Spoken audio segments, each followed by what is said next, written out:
Champs inondés, rivières en crue, routes coupées. Après le passage de l'ouragan Florence qui a fait au moins 15 morts depuis vendredi, une partie du sud-est des États-Unis est toujours sous les eaux. Dimanche, la tempête Florence a été rétrogradée en dépression tropicale. Toutefois, les rafales de vent et les pluies diluviennes tombées depuis vendredi constituent toujours un danger pour la population. Pour minimiser les dégâts, les autorités locales en Caroline du Nord ont appelé les habitants des zones à risque d'évacuer vers les centres d'accueil mis en place.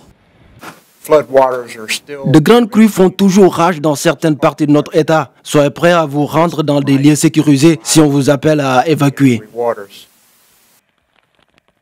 En Caroline du Nord, l'État le plus touché, une trentaine de personnes ont été évacuées par la garde nationale. Le gouverneur Roy Cooper a souligné que des zones habituellement hors de danger pouvaient être inondées. Selon lui, 15 000 personnes se seraient réfugiées dans les 150 centres d'accueil mis en place à travers l'État.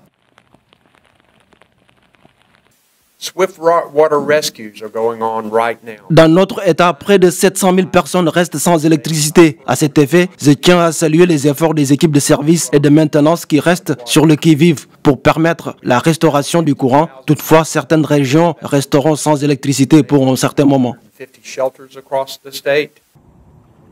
À l'heure actuelle, les sauveteurs ont secouru plus de 900 habitants des inondations. Le président américain Donald Trump a pour sa part salué sur Twitter les sauveteurs et les forces de l'ordre qui travaillent vraiment dur pour aider la population. Dans les villes frappées par la tempête, plusieurs cas de vandalisme ont également été signalés. La police de Wilmington, en Caroline du Nord, a annoncé avoir arrêté 5 personnes qui s'en étaient pris à un supermarché. À noter que le plus gros secteur économique de l'État, l'industrie agricole, a été durement frappé par le passage de Florence. Après avoir survolé la zone engloutie, le gouverneur Cooper avait annoncé que beaucoup de terres agricoles restent sous l'eau dans le sud-est de l'État.